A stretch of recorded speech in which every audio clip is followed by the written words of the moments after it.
Hi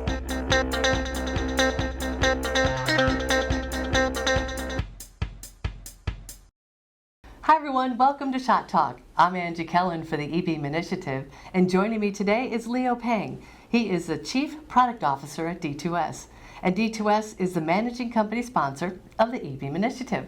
Hello, Leo. Hi, Angie. Thank you so much for joining me today. Oh, you're welcome.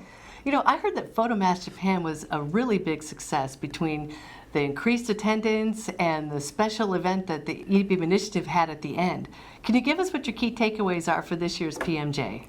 The most significant talk, I would say, is those PLDC talks, especially the one given by Paris from Micron. He has, I think, the best presentation skills, but the materials are so solid, right? It's not just to talk about in theory, but he showed very solid data.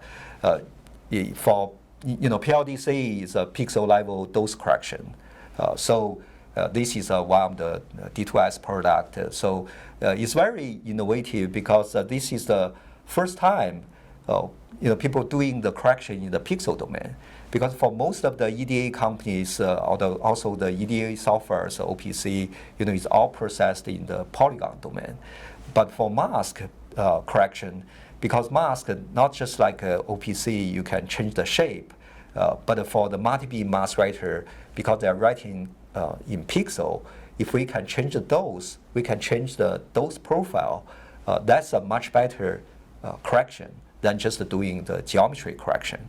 So he shows PLDC not only can improve the linearity, he can actually correct those geometry effect, for example, the bias by doing the geometry correction, but it can also correct all those like a dose-related effect by doing the dose correction, right? Especially by improve the dose profile at the edge, you get a steeper slope. Therefore, you get a better uniformity because when you change the dose, the edge doesn't change much, right? So that's a trick. So he showed all of those results for not only curvilinear patterns, but also the Manhattan patterns, right? The PLDC give a better result than the other offline MPC tools. He compared the 3 other offline MPC tools, and for pretty much all of them, PLDC give a better result. And most importantly, or most amazing thing is PLDC doesn't take any time. So it's a 0 turnaround time, right? That's the trick is because, the multi-beam mask writer, they have to convert all of those data into the pixel domain, then write it out, right? So PLDC does is once you convert that into the pixel domain, you can use a GPU to do all of those actual tricks, but you can do them in pipeline mode, so that if you look at the overall turnaround time, it doesn't increase. So you kind of like hide all of those computations in this pipeline, so you still get the same write time as without using PLDC. So that's the most amazing thing. Besides Paris Spinelli's paper, that same topic was used as the winner of the poster, and the poster was given by Tekscend and NuFlare. Can you give us a little highlight on what might have been included on the poster? Oh, yeah, sure. So this is given by Matsumoto-san from Tekscend.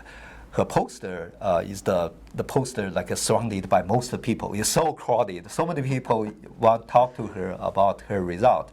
She actually presented at Bacchus last year. At that time, she presented her result on PLDC for P-CAR. So it's a positive resist. This is for UV. But this time, she presented the result for N-CAR. So in theory, people are saying N-CAR is supposed to give you a better resolution on UV. The question is whether PLDC still works or PLDC still helps, right? In her poster, she looked at all kinds of patterns. She looked at line space pattern, contact, curvilinear patterns. She used the sine wave. So for each of them, she looked at the CD uniformity, she looked at the linearity, she also looked at the resolution. For contact, she looked at the the corner rounding, see if you can get the corner rounding better, therefore improve the resolution. So all of those data shows PLDC works, right? And also remember, PLDC is a 0 turnaround time, right? So it's a fantastic poster. That's why I think she got the best poster award. Now, Aki Fujimura, CEO of D2S, recently published a very interesting blog on semiconductor engineering on PLDC and how when you combine it with curvy ILT, you can increase or improve the wafer uniformity in 3 ways. So improving wafer uniformity obviously is a big win. But with PLDC and ILT, we're talking about mask solutions.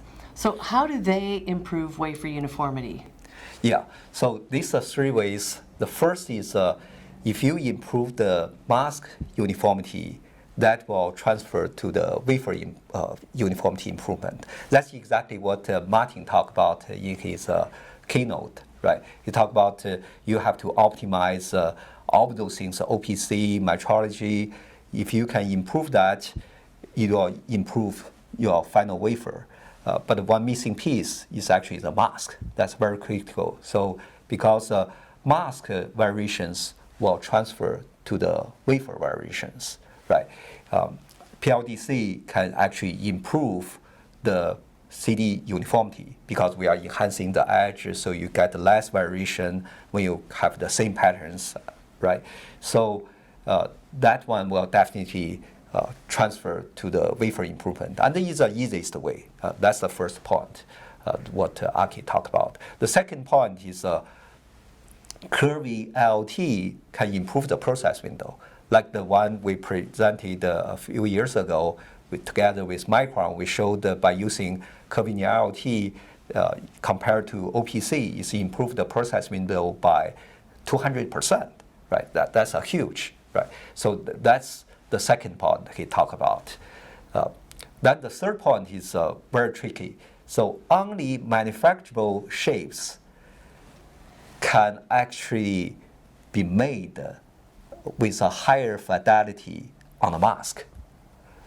Basically means you get what you asked. If you gave PLDC a really tiny shape or with sharp angles, you won't be able to get that with a high fidelity on mask, right? But if you give a PLDC a manufacturable, like a curvy mask, then you can get exactly what you want. So that's his third point. Leo, we all see you as one of the pioneers of ILT. So can you tell us what's happening with the adoption of curvy ILT now? Thank you. Yes, we see this curvilinear IoT adoption dramatically improved for the last couple of years, especially after COVID. I think the reason is now the industry has this consensus, right? So all the infrastructure are pretty much ready, right? Multi-beam mask writer, GPU accelerated IoT that can actually handle full chip, right? Plus PLDC. So that actually solved the data path for curvilinear masks. By combining those together, you can actually quickly get a result.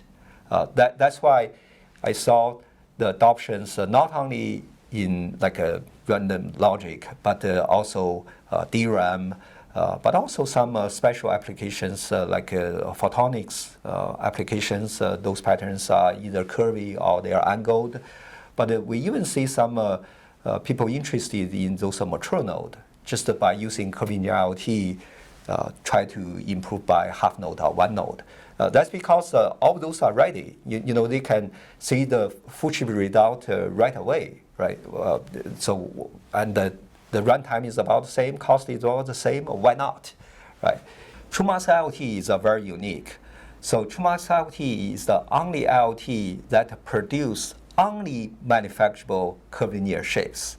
And also by combining with a PLDC, we can give customer the best result in the best turnaround time.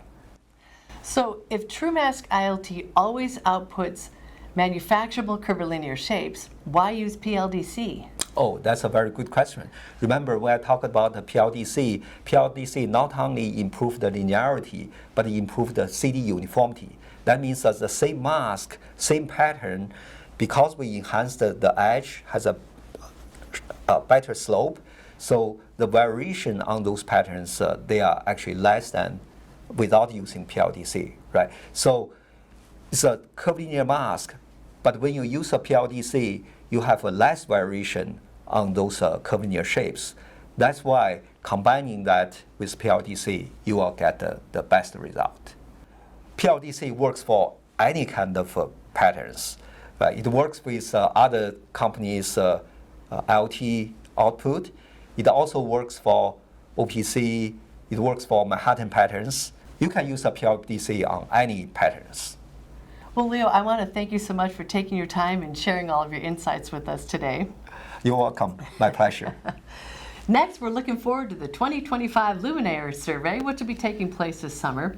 And of course, to share the results, it's going to be in September at the eBeam Initiatives event at the SPIE Photomask Technology Conference, or as Lee and I call it, the Bacchus event. Thanks so much for joining us. We hope you'll join us again soon.